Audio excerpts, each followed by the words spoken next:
Well, good afternoon, everybody, or good morning, wherever you're tuning in from. Thank you for joining us today for this webinar on cognitive threats. It's a topic that we've been thinking about and talking about for some time, and so it's a real pleasure to be able to share some of our thoughts with you. My name is Charles van der Walt. I'm the head for global security research here at Orange Cyber Defense. And I'm joined today by some very dear colleagues and friends who I'm happy to have with me. First up is Matthias Kolevaerts. He's a strategic advisor from our operations in Belgium. Next is a man who's more used to being behind the scenes than in front of the camera, Frans Hattel. He and I work very closely together. Frans brings a unique perspective to this subject as an expert in marketing and brands. And then finally, a very dear old friend of mine and a leading expert in the topic of cognitive and psychological defenses, Anna Collard, joins from KnowBe4, where she acts as the SVP of content strategy. So our agenda today is to take on a little bit of a journey. We want to start by revisiting the theme of hacktivism, which you may be familiar with from much of our prior work. And we want to pivot from that to make the argument that hacktivism isn't a technical threat, but a cognitive threat, and that indeed it is only one of many kinds of cognitive threats that we're encountering and have to deal with. Then, together with Frans and Matthias, I want to chat a little bit about why something that really manifests most intensely in the sort of geopolitical domain is also of interest to business and security defenders that are responsible for protecting businesses. Together with Anna, I want to talk a little bit about the psychology behind all of this, how it all works, how we can protect our people and recover from cognitive attacks. And then finally, we'll talk a little bit about a strategy for businesses to defend themselves against these kinds of threats. Now, we'll leave some time in the end for questions, but it's also really important to us to get your questions as we talk. So there should be a questions panel open. Please hit your questions as soon as they come to mind. If I can, I'll weave them into the conversation. If not, we'll keep track of them for later in the webinar. So, as I promised, I want to start by talking about hacktivism. It's a topic we've been tracking actually since 2022, since the invasion of Ukraine by Russia. Hacktivism, state-aligned hacktivism, escalated dramatically on both sides.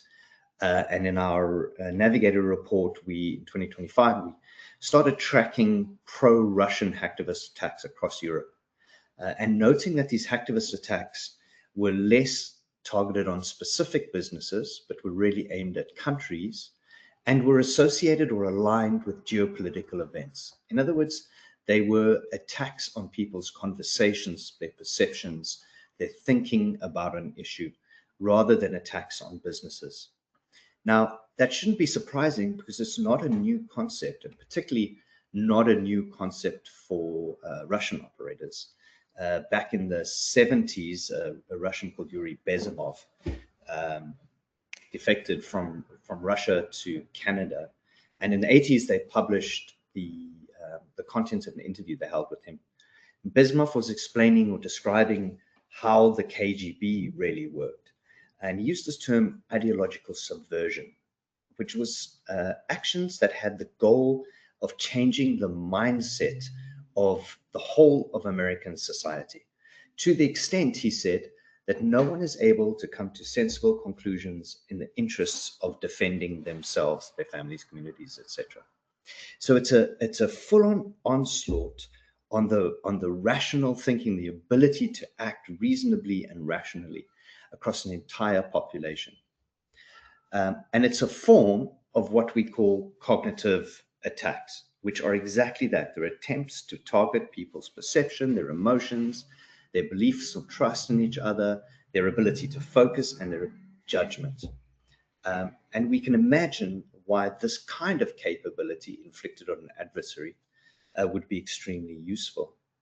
Now, These attacks are widespread. Nations, adversarial nations across the world use these mechanisms. Western nations use these mechanisms. Also, it's written into the doctrine of various Western nations as well as NATO. And its effects are really, really powerful. And perhaps most clearly seen in the impact that Russian, or allegedly Russian, cognitive attacks had on the outcome of the US presidential elections, where General Michael Hayden, who's ex-NSA and Director of National Intelligence, spoke about how the Russians had weaponized cyber operations to undermine the American confidence in the political process. So it was less about affecting votes, but affecting the faith that people had in the institution that is a democratic election. And this sort of effect is widespread all across the political spectrum today, and it's affecting countries, but also the businesses that operate in those countries. And that is very much the conversation that we want to have today. Because it's not just about cognitive effects on societies.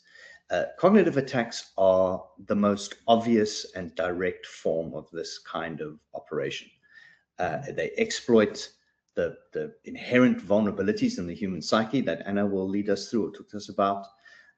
They then use tactics and techniques to affect these impacts on people, which is the result that they want.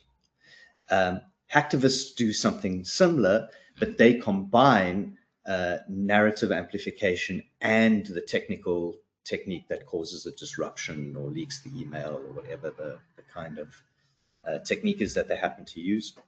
But cybercrime also has cognitive elements, and not only in the so-called social engineering aspect that often leads to the compromise, but also on the psychological effects that a compromise has on the people that work for a business or depend on the business in some way, or even just aware of those attacks.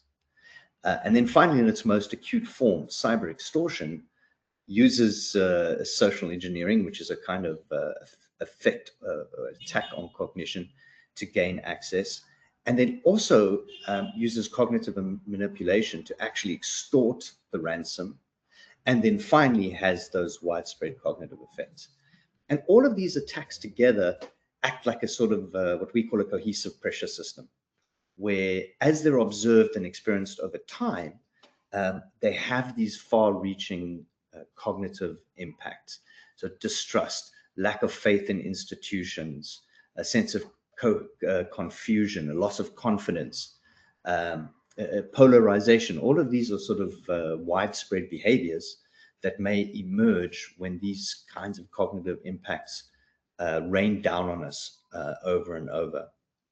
And businesses are starting to notice. So a recent Gartner survey asked businesses or asked business leaders about specifically misinformation, disinformation, malinformation, and half of them reported that the impact that they suffered the most was an impact on their business's reputation. And so that's a really good segue to the first question, I guess, that I wanted to ask, which was to you, France, which is to help us understand why these sort of apparently geopolitical tools that are used in conflict between nations to kind of put a cost on the adversary, why they matter to businesses, why are cognitive attacks a risk to them? Well, to answer that question, let's just take a step back and take a look at what we actually essentially need for running an economy or for doing any sort of business. So if you strip away everything, the technology, the internet, even money transactions, what remains is a basic factor that actually is required for even doing the most primitive sort of business, and that's trust. So I give you a dozen eggs, you give me back a hammer. And that only works because that person that actually does business with me can trust that I don't just show them the eggs and then run away once I get the hammer. So it only works based on trust. Now talking You're of a trust, marketer, Franz, so yeah, you're very aware of how difficult it yeah, is to know. retain people's trust. I trust you, by the way. I know. Basically, yeah, we marketers don't have the best reputation when it comes to trust. Decades of overwhelming ads everywhere basically have not given us the best reputation, to be honest. And I wish I could just tell you that is all untrue, and everything we do is always genuinely the truth about our products and our services that we want to sell. But I'm using an ad blocker too, so the reason why actually you should probably trust me a bit more than the average advertisement that you find on any given website is that I'm working for the most part in something that's called content marketing, and in that field and area we are actually less focused on selling or kind of making you purchase something directly or pushing some kind of products or services. What we do instead is that we focus on building a reputation and building trust in a certain brand through an emotional connection with that brand. So what we do is, especially in content marketing, we put out something that people find genuinely helpful. And then we hope that when later on there's some kind of business decision to be made that actually does involve um, a product or a service that could be related to that sort of advice that we have spread, is then kind of coming back to the people. And when they make that decision, they just feel good about that brand that has helped them out at some point, and they actually do then kind of feel that is a natural decision to opt for our products rather than just telling them it's the greatest product that they've ever seen. And that is basically And the there's essence of content marketing. and there's science behind that, right, Franz? And this approach Yes. doesn't emerge out of nowhere. Yes, and indeed there is. We all like to think of ourselves as very rational, and that we are actually capable of doing very rational, very cognitive decisions based on reason, based on facts, what we can assume. But that's actually not the whole story. So actually, the reason why content marketing works and that kind of reputation-based marketing works is that the emotional component, sorry, there's some noise. That's on my side. Okay. It's the army is running Okay. past. Wait for a second. I thought it was soccer. There's some noise on my side as well. I have to apologize for. Anyway, back to the topic. So the emotional component is actually quite essential to making decisions. In the 1990s, a neuroscientist at the University of Southern California called Dr. Antonio Damasio has conducted a series of studies on patients that actually had lost the ability to feel emotions or only very vaguely feel emotions, but with completely intact cognitive ability. So they could really perfectly reason any sort of thing and have a perfect kind of intelligence. So they are basically normal people that are not capable of feeling emotions. And you would actually think they were perfect decision makers because they basically can look at a problem or look at a decision and then make that decision purely based on reason. But that's actually not true. What the studies proved was in fact the opposite of that. So those people actually have very tremendous problems in making any decisions at all. And that basically just proves the fact that basically just proves that it is in fact essential, the emotional component in any sort of decision making. And that's what we exploit in terms of content marketing, if you actually want to call it exploit. We kind of manipulate our audience, if you want to call it manipulation. But then again, every sort of communication really is an act of manipulation because you always expect some kind of particular outcome from that. But it's of course the kind of bad side that the kind of the adversaries are exploiting as well, because obviously, if you actually trigger that state of mind, that emotional component for entire industries or for entire countries and economies, then that moment you actually undermine the very principles of doing any sort of business and making reasonable decisions on basically anything. And of course, there's a very acute example of that, isn't there, directly from our domain in the 2023 Okta breach, which I think illustrates this concept very powerfully. Yes, basically, what happened in 2023 to Okta, you could actually call that an incident with minimal technical impact. I mean, basically, Okta is known to be a provider of two-factor authentication services, and they actually provide those services to a lot of businesses and customers worldwide. And what happened in 2023 was actually not an attack on the multi-factor authentication services. In fact, it was only a minor part of their help desk that was compromised. And that part, even kind of to elaborate on why it actually doesn't make a significant impact, it only affected 1% of the Okta customers, which at the time was 134 customers. And in the end, it turned out only 5 of those customers worldwide from all the Okta install base had some session tokens stolen. So you could say with very, very much precision that this really didn't affect a lot of people. It wasn't a major breach. It didn't breach the kind of essential security, multi-factor authentication services in a significant way at all. But what we saw basically as a grading figure where you can actually measure the trust of a company is, of course, if they are traded on the stock market, what happens there. And what we actually saw after that breach was that the shares actually dropped from $83 to $67. And that was a total loss of $2 billion in market capitalization, just in a blink of an eye when actually this compromise got known and got published on the press. Now, that definitely is a major impact. And you could actually say with every right that this was absolutely disproportionate to the actual incident that happened. So where, remember, only 5 customers actually worldwide were affected. So we saw a massive loss of trust there, which is kind of also having some very real economic results and some very real economic impacts.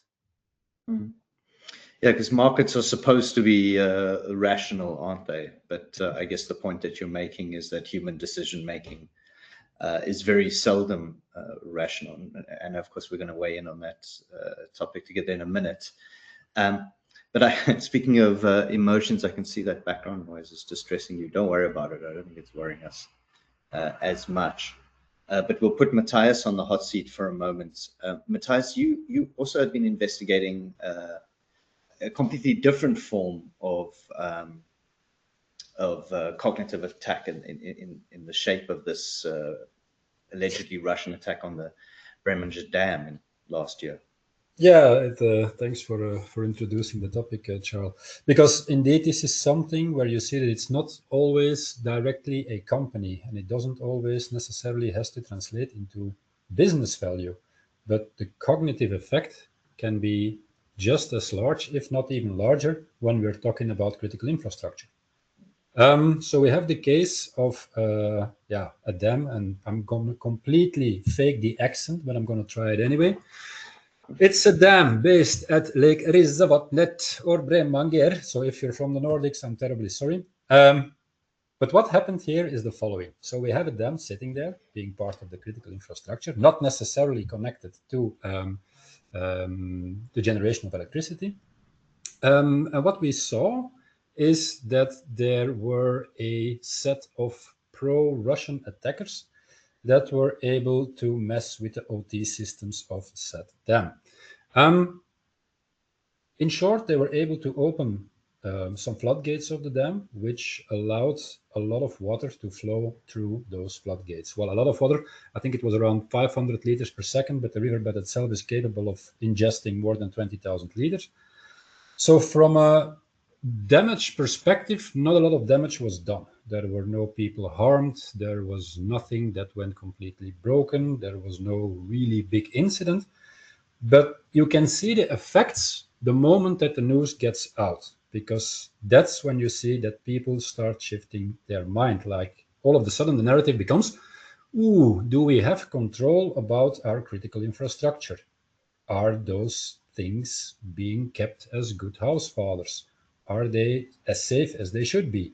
And this is where it becomes dangerous, because you can technically patch your systems, but you cannot patch the belief that people now have just as easy. So that's something you're going to have to deal with in a later stage. And it's quite as important as patching your technical systems.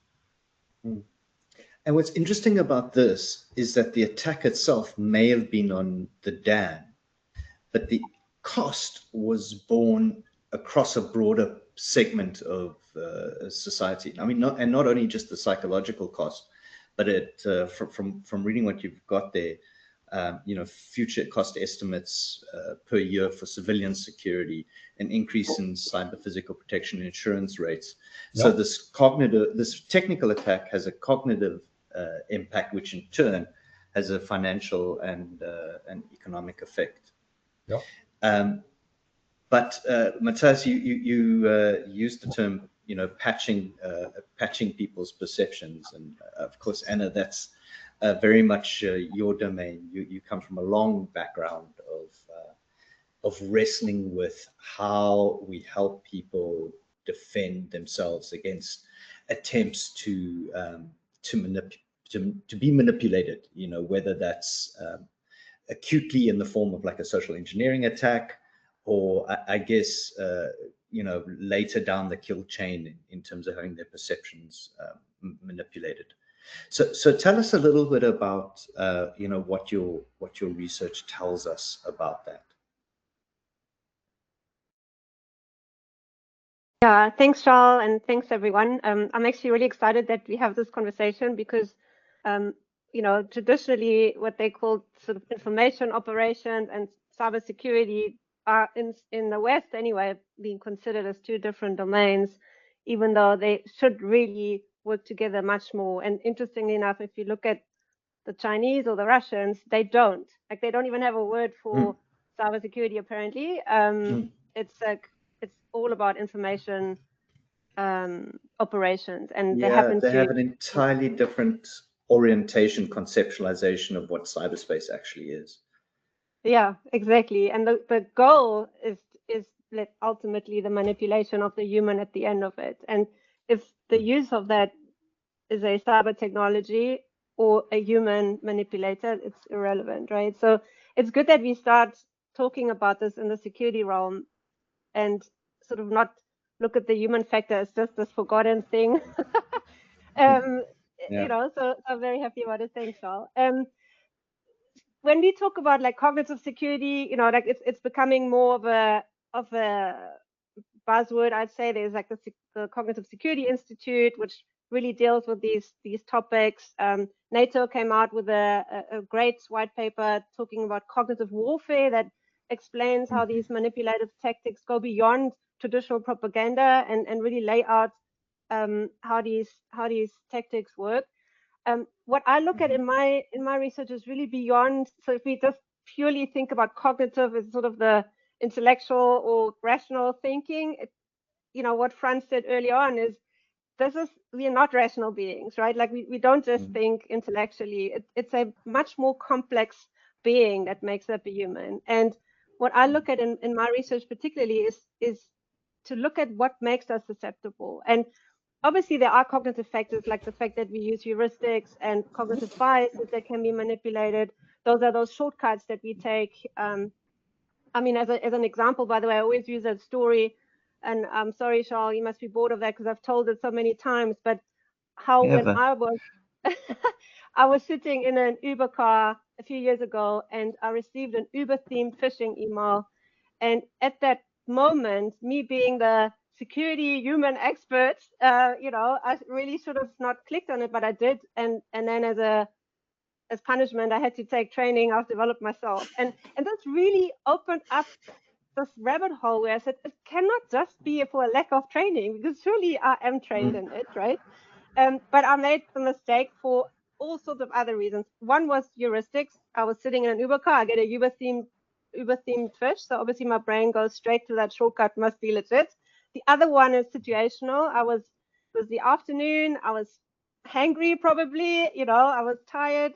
I was on my phone, which makes us more susceptible. There are behavioral issues like multitasking at play. There are psychological factors at play, certain personality traits. Unfortunately, I'm on that spectrum. I'm more impulsive than others. So there are all these factors that come together, and they're also interdependent and sort of influence why we make decisions. And then obviously there are the adversaries or the external factors who use techniques, as Fran said, that the marketers use, very cleverly. If you look at Cialdini's persuasion techniques, this really feeds into this and helps people to sell better, whatever product they're selling, but it also helps manipulators to either get you to do something in the social engineering space that's not necessarily in your best interest, click on something, share information, or in the wider sort of online manipulation space to believe in things ultimately that might not be in your best interest. So it's really interesting how Anna, all these factors fit together. Yep. Can I? By the way, that's happened to me too. That I fall for a for a scam, or very almost fall for one at least. So don't feel too embarrassed. But I want to check a hypothesis with you that we try and develop in this paper on cognitive threats that we'll be releasing. In fact, in line with this webinar. So your argument is that there are these inherent, let's call them, for lack of a better word, psychological biases or tendencies to respond in certain ways, right? Like we respond to repetition, we respond to proximity, we respond to urgency, we respond to trust markers. These are things that are like fundamentally human, and they set us up to be vulnerable. And then sitting on top of that are these additional factors, if you like, that either kind of mitigate or exasperate that level of vulnerability. So if you're stressed, I think in your paper, you talk about age being a factor, other demographics, distraction, etc. And the hypothesis that I wanted to test with you is, I think most of your work has been focused on sort of direct cognitive attacks in the form of social engineering, right? So can I manipulate this person to behave in a way that doesn't benefit them? Our interest is a little further down the line on the question of how an attack could influence the way somebody thinks about something more broadly. But I would assume that the same hierarchy of psychological biases and then psychological factors would apply, right? So would it be the same kind of reasoning, do you think?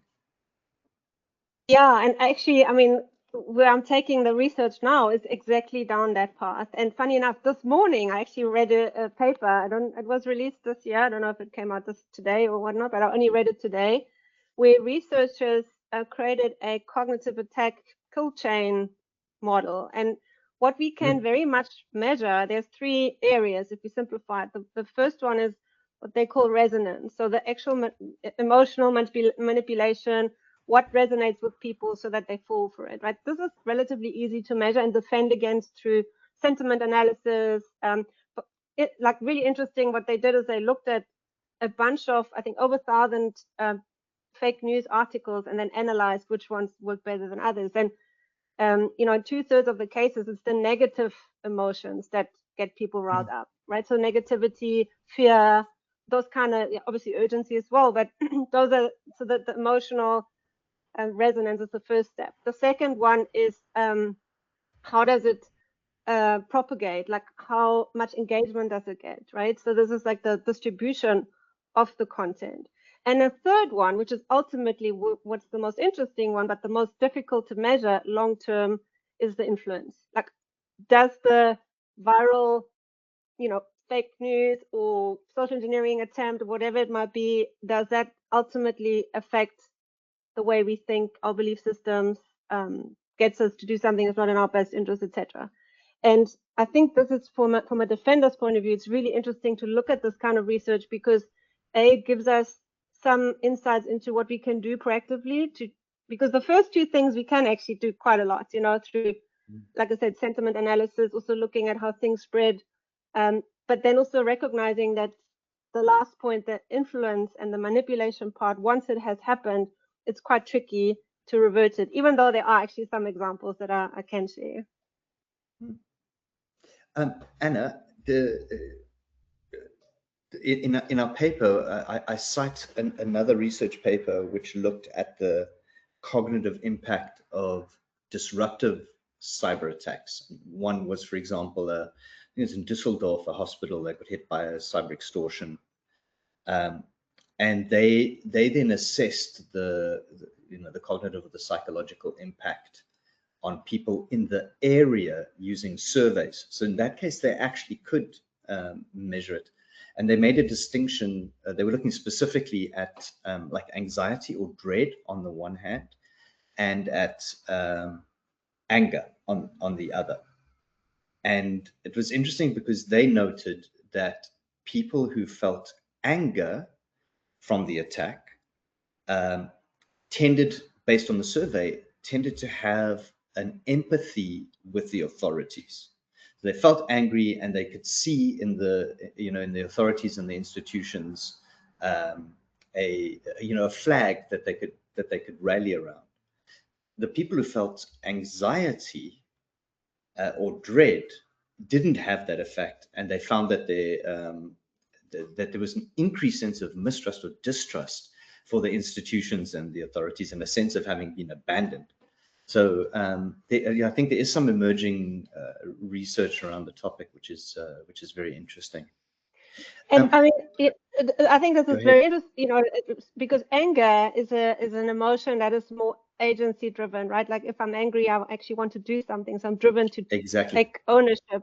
Whereas if you just feel despondent and anxiety and fear, you're a little bit overwhelmed, you don't know what to do. And so what I was saying earlier on, there's a lot of research actually what the impact that cyber attacks have on the victims from a trauma point of view and the psychological effects. And I think this is, again, absolutely important for defenders to understand that we're not just dealing with financial impact and, like the information lost, etc. There are actual psychological impacts on victims. To give you another example, they've done a study on elderlies in the UK and found out that, these victims of these investment scams or romance scams amongst elderlies, within 6 months, the victims were 2.5 times more likely to either end up in frail care or die after an event like that. So there is real impact, not just psychological, but to mental health, to physical health. Yeah. So it's horrible. But anyway, let's not go down too far. That's the let's not go too. But I think that can be done. I think the important thing is, and I know we can talk for much longer, but I want to give Matthias some airtime also. But I think the important thing to take away from that, at least what I take away from it, is that there is almost a moral obligation on businesses to be aware of those impacts. That the impact of an attack cannot be reduced down to just the economic cost or the lack of operational downtime or whatever it is. But if we are being cynical, Matthias, there is also a very direct financial, operational, economic side to this whole discussion that businesses should be thinking about, I think. Talk us a little bit through your thinking on that topic. Well, yeah, I think first what we need to do is to get a general and a broad understanding of when this kind of attacks also have a financial outcome. So we try to bundle that into the diagram that we are showing right now, where you can see that in the beginning, where the cyber incident starts, nothing happens yet. So it's just a cyber incident starting, but then we were going to see disclosure. Which means the media is going to report, or we're going to see people posting on their social media that they're at home because something is up with their company. And as soon as the disclosure actually starts to take place, we're going to see a perception shift by everyone who reads or digests the information that is put out there. So first reaction could be, this company feels unsafe. So customers are going to hesitate to do business. Small example here, let's say that you are running a restaurant and there's a small fire going on in the kitchen. Then it's usually very easy for you to put out the fire and go on with your business. But the fact that customers of the restaurant now may think like, but maybe the whole place is unsafe, we're gonna not go there and eat, is gonna have direct impact on your business. Or you can be perceived as unreliable, so partners are gonna ask for extra audits. Or people are gonna argue that you are poorly governed, so investors and lenders are gonna reprice that risk. Also, you might be perceived as a risky counterparty, so that's when the regulator steps in, or when you're going to see lawyers pressing charges. And all of this snowballs down into what can be a significant revenue loss, because you're going to see a direct cash cost, but also an indirect trust cost that still has to unravel as everyone starts to find out what the meaning of this incident actually really is. And we see that the narrative and the evidence.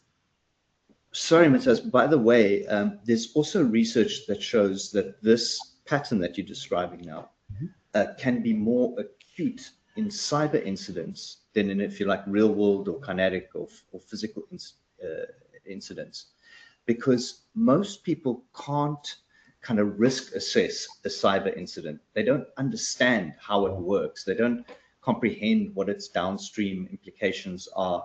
They don't really know what they should do or can do to protect themselves. So the feeling of anxiety that it injects into people is bizarrely sometimes more acute than the anxiety that they might feel from, for example, the restaurant fire that you spoke about. You know, the restaurant has a fire, you put it out, you rebuild, everyone gets it, right? Mm-hmm. But the business has a cyber incident, nobody gets it. They don't know when or where or how much they're safe going forward.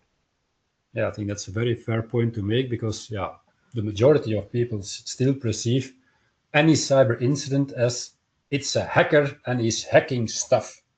So when I give you an example, when we had elections in Belgium, we saw a lot of DDoS attacks happening. Or when we say that we're going to send 2 F-16s to help Ukraine, you can bet your sweet ass that the next day we're going to see a DDoS attack on our government happening. And the news outlets report that, we've seen a cyber attack happening on the government, which means that it's now getting perceived as, hackers are inside of our systems and whatever can we trust. And this is exactly because they don't understand the nature of these kinds of attacks. So I think that's quite a fair point to make. But yeah, as we now understand better how these effects can snowball into costs, then the question becomes like, what then do we have to do against this kind of incidents or effects?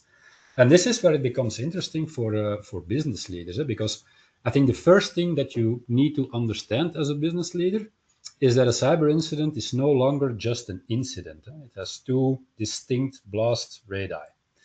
And the first one is typically very technical in nature, because the technical thing is what we can see immediately. It's the downtime of the systems or the meddling with the identity or the data or the operations. But the second one is even more interesting, which is the interpretation of the event, because it's how the customers or employees or partners are gonna interpret what is happening to your company because of news outlets or because information becoming public. And this is where things might shift. So if fear strikes about what is happening to this company, or what might happen next to the company, or how they change behavior because of it, that's where we're going to see where it gets interesting. And this leads us into the second blast radius. And this can become economically larger than the technical one. So cognitive resilience actually means that you should be able to preserve trust and decision quality at the same time during a very uncertain period, because that's the nature of cyber incidents. you don't have the perfect information from the first day. It's going to start to unravel in the next days as we start ramping up our forensic investigations. But we have to control the narrative from day one with completely imperfect information, and that's where it can become quite hard. So what we did here is we tried to map that out. Can I pause you there? I think I know you've got some structured thinking about how a business can actually operationalize this defense. I wonder if I could swing back to you, Anna, and France. Maybe you want to weigh in here also. I know you've got some thoughts, Anna, on how we build immunity, if you like, how we build defenses against these kinds of cognitive attacks. Why don't you just talk us through those? What your perception is about, like, foundationally, how does this actually work? Yeah, and I really love Matthias's cognitive resilience framework for organizations. And if we step one step out and say, let's look at it at a nation level, there are some countries that we can actually learn quite a lot from, because they have been under cognitive warfare attack for many, many years, and their governments have identified cognitive security as part of national defense. So, for example, in Finland, they're obviously under Russian propaganda and disinformation attack for many years. They have this amazing concept called multiliteracy, and what that means is that the governments understand that for their citizens to not be manipulated, they have to foster this sort of critical thinking, and their curriculum, the education system, with this multiliteracy approach means that, for example, an art teacher has to show you how you can create a deep fake. A math teacher will show you how you can fake statistics, right? Or how you can read statistics. In the English classes, they might have to analyze news articles from different countries. So it's really a critical thinking approach that works across all spectrums, and it starts at kindergarten level. I think we can learn from that, right? Like just as putting critical thinking, which also, by the way, in this whole AI world where we can't compete with the AI agents on speed, it comes back to cognitive flexibility, that kind of critical thinking, common sense, those human values that really will provide us the edge. Then let's look at Taiwan, which also I think they're incredible. By the way, they have this amazing minister of digital innovation who's like the youngest minister ever. Like her name or their name is Audrey something, but look her up. She's really cool. And what they came up with is this concept of citizen involvement and democratic transparency. They do a lot to also fight the Chinese disinformation by really bringing in their citizens to flag disinformation. They have this humor over rumor concept that I want to share just now. And then the Ukraine as well, another great example that incorporates every single citizen in their bigger defense mechanism. So they have the IT army, which is like this concept of security defenders or offenders, part of their citizens, but then also the non-technical people, whether that's teenagers on Telegram, anyone is invited to participate in flagging disinformation. They use pop culture, the musicians, to create fun songs that take the wind out of the Russian disinformation. So all of those are great examples. And if you go to the next slide, Charles, then I want to just show you this humor. This one here. Yeah, exactly. So what Taiwan did during I mean, this is a while ago, but during COVID, they had, and we also had it, the sort of toilet paper scare, where there was like fear mongering that there's not enough toilet paper, and then people went and bought, and to sort of defend that disinformation threat, they had the prime minister go out and wiggle the bum and talk something about we all have only one bottom or something, and that was like done very quick. It was done very quickly and very effectively, and it took away the strength of that very much purposeful disinformation attempt. And I think that's a nice example. And then also the other screenshot I put there is one of it's called COFAX. It's like again, citizens are involved to review fake news and respond very quickly. And I think this is really the key, is the speed of the response in taking something that is manipulative and turning it around by using humor and responding very quickly. I want to ask you, Anna, the keyword you used there was response, and I want to get an opinion from you and from France in a minute. But just a quick segue. Did any of you see those pro-Iranian, anti-American Lego videos that they produced? Speaking of humor, yeah, it just shows how apparently benign these things can be.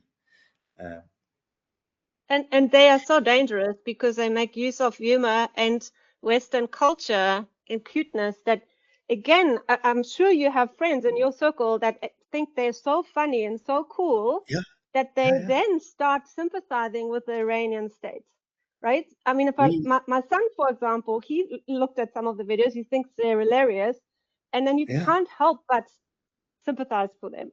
And that is propaganda at its finest form, right? It's really dangerous.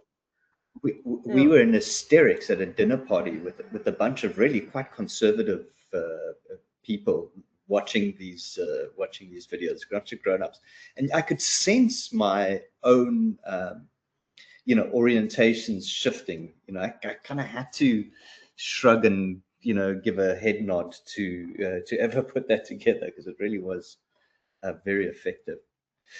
France, you were telling us about the Okta situation, and there was a bullet point in your slides which we didn't really elaborate on, which had to do with the recovery. So as I understand it, they actually kind of their market perception or the market cap normalized again quite quickly, and it had something to do with transparency.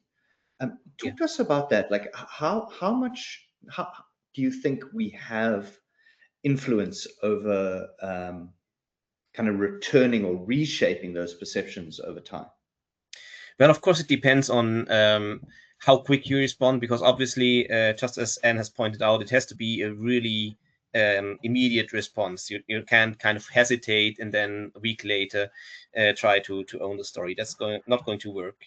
So specifically for Okta, what actually happened? Yeah, indeed, their shareholder value did recover fairly quickly, and part of that is very likely due to Okta being quite transparent about it. So you had David Bradbury, the chief security officer, frequently blogging about what was going on, about what the status of the investigation was. They actually had an external forensics company investigate the incident for them to make sure that there was an unbiased external view on it.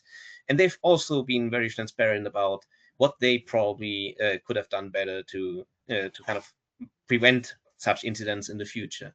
And that way they kind of reshape the perception of the incident by being honest, being transparent about it, and reclaimed ownership of that story in a certain way, because the major security media then basically linked to those blog posts from David Bradbury and kind of referred back to that.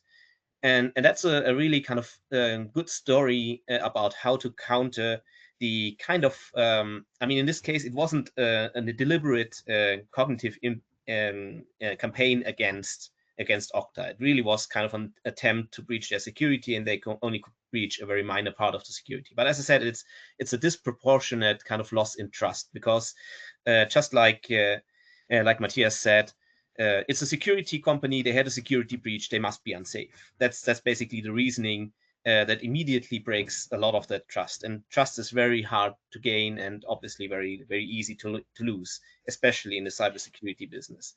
So to kind of retake the ownership about what exactly happened, how it exactly happened, and kind of put it into perspective that this was actually not compromising in a major way the security that this company provides. They relatively quickly recovered that trust, and Okta is doing really, really well just to the present day. So they recovered well from that incident. It didn't do lasting damage. And maybe just a reminder, thanks, Franz. Just a reminder to everyone, please keep your questions coming. We still have a few minutes. Anna, any last thoughts on this reactive component? We only have one pair of buttocks facet of the response, of Yeah, the I mean, defense, I guess. I guess, like as Franz also said, the faster you act, even if you don't have all the facts in place, it's really important to react, first of all, and be transparent.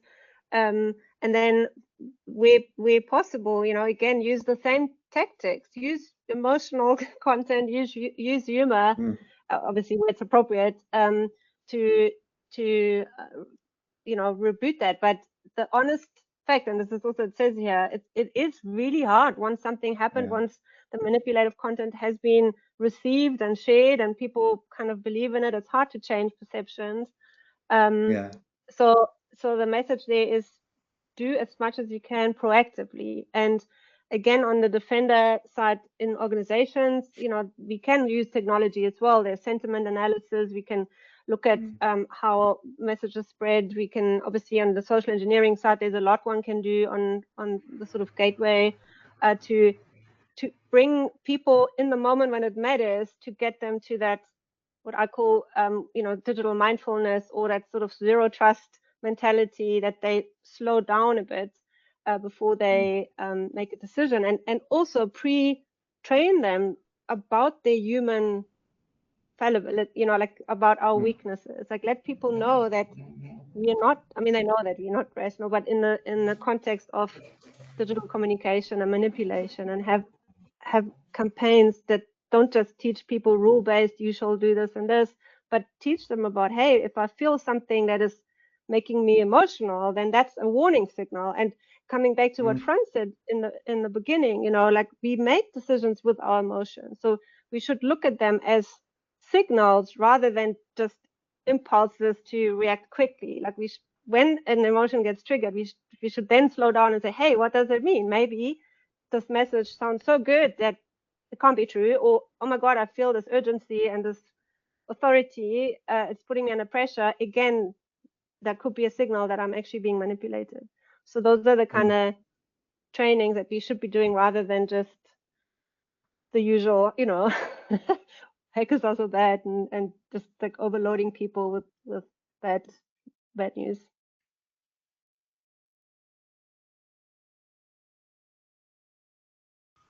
Charles, for some reason, your microphone fell away. And there it is again. Yeah, I got lost for a second, but I think I'm back. Where I interrupted you, which is in this concept of a kind of a structured framework approach to, to mitigating or controlling these threats. And there's, if I can just seed this with you before you talk us through this in the next few minutes.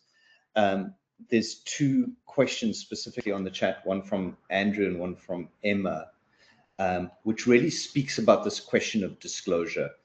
How do we disclose? When do we disclose? Do we have an alternative to disclosure? How do we instill in our business leadership the importance of these kind of debunking strategies? Yeah, I think it's a very important question that got asked there. So indeed, how do we encourage organization to be more forthcoming of incidents when we are also telling them, like, yeah, but the fact that you make it public could cause you a lot of financial damage. And I think the answer to the first question is indeed, we need to stop victimizing. No, we need to stop blaming the victim. Because the company it's a victim. It's the same thing that when a woman walks down in a dark alley and she gets raped, she is a victim. She is not wearing a skirt that was too short. It's the same thing with companies. So we need to make sure that we keep in that position. There should be no shame in being a victim. It can happen to everyone because there's always a window of opportunity. And because it still feels like we are shaming, I think that's one of the reasons why companies are not coming forth. Rather, or even more important reason why they don't come forth with it is from a feeling of shame than of a feeling where we're going to see financial impact. I think. I'd like to think that some of Anna's work, and then we can share your paper, or that draft of or the summary of your paper, but also the paper that we're going to be releasing on this topic. will empower security defenders to have more well-informed, articulated conversations, evidence-based conversations with leadership. And I know there's a lot of factors that are in tension. There's legal liability, there's regulatory and compliance issues. So it's I don't think there's a simple answer to when we disclose or how we disclose. I think the point that both you, Matthias, and in fact all of you were making is that there is a secondary impact when breaches happen that can be as impactful or even more impactful than than the technical aspects or the disruptive aspects of any kind of attack, and they simply can't be ignored. I see that we're running short on time, and so I want to give Matthias, I want to give you the opportunity to have the last word here officially, but then I'm also going to ask or invite Frans, you and Anna to weigh in with a kind of a parting thought if you have one on this issue. But Matthias, starting with you and starting with our kind of enterprise defender attendees, what do you think would be the sort of top takeaways for them? Well, if you have to put it down into 3 bullet points that you can take with you as practical things that you can start building on, is first of all, you need to treat cognitive attacks as socio-technical events. So there's 2 sides of the story. There's the technical part you need to recover from, but you also very much need to recover from the social aspects, because it's not because your systems are back online that the damage is now gone. You still have to work on regaining that trust and making sure that everything gets restored in the same fashion as it was before the attack, because otherwise you will still sustain or could still sustain heavy losses. By the way, we've also seen positive impacts of this, because Frans highlighted the example of Okta. But if you remember the incident that FireEye had in 2020, where they got their complete set of pen testing tools stolen, first of all, you saw the negative impact, but because they were so good at responding to the crisis and making sure that they stayed in complete control of the narrative and showed great skill there, their share actually did the opposite thing. It went up because of their crisis and not down. So there are definitely things that we can do. Second point, map out your trust critical functions. This is also something that you can do before a crisis hits you. You have to identify where there's going to be financial impact if one of these crises hits you. This can be payment systems, identity, patient and customer data, executive authorities, claims. Map it out, whatever it is, for your line of business, so that you know how you are going to have to react to false narratives. I spoke to this provider of electricity in Belgium, who said that just because of the sheer fact that they hit the news with a claim that they were attacked, they already had to deal with a whole set of narratives, even before there was even a hint that they were impacted. They didn't were attacked, by the way. It was just a narrative that got launched. And number 3 is also a very important one. Start building joint playbooks. And what I mean with that is, we don't want to fall in the situation that the first time communications, legal, security, and leadership meet during the incident. You should prepare jointly the narrative before the incident is there. And this is something you can very much prepare for. Because when all of these instances are starting to do communication separately from each other, that's when you're going to see that trust really disappears into thin air. Matthias, thank you. In the last minute or 2 that we have, Frans, any parting thoughts from you? Well, just that. Perception of reality in this world is almost as important as reality itself. And that basically means that on the sending end of the communication, we have to actually value transparency and honesty very highly. That needs to be something that's basically put back into every aspect of society in general, politics, economics. We are actually kind of very far away from the truth in a lot of aspects of our daily lives in general as a society, and that basically means the global society. In some instances more, sometimes it's closer, but basically that kind of valuation of the truth is something that actually is very essential if we actually want to make some progress on that. And on the receiving side, then obviously, just like Anna has already mentioned, critically thinking, not kind of falling for the kind of most obvious schemes, and probably it's often the best response to really take a breath, take a step back, and realize that you might actually be manipulated. And by that assessment alone, you can actually mitigate a lot of the results and a lot of the kind of aims that those people who are running those campaigns are pursuing. And as you said, it's imperative that we do.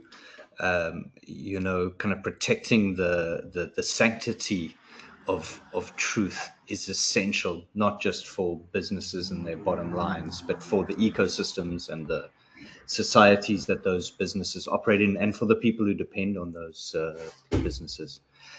Anna, any last words from you? Yeah, I'll be quick because I'm supposed to be in another call now. So everything that you guys said, I agree with. Maybe the concept of ma, which is a Japanese concept of space and intentional pause. If you're interested, have a look at that. It's really, really cool. And I think if we apply that to the digital space, it can explain a lot how we can actually use that kind of more judgment and reflective pause to make better decisions. And thanks so much for having me, everyone. I need to jump off. Bye. Thank you, Anna. Always a pleasure to talk with you. Franz, Matthias, thank you also for your time and your insights. I think this topic is actually absolutely essential. And so I thank those of you who took the time to attend. I thank you for your time and attention. And I encourage you to look out for the email from us, which will contain a video, link to the video of this webinar. We'll share some of Anna's stuff with you, so you can reference that directly. And of course, our paper, which Franz happens to be finalizing as we speak, which will really attempt to articulate our thoughts on this issue and detail what you as an enterprise defender can do to make a contribution to the defense of your business and your society.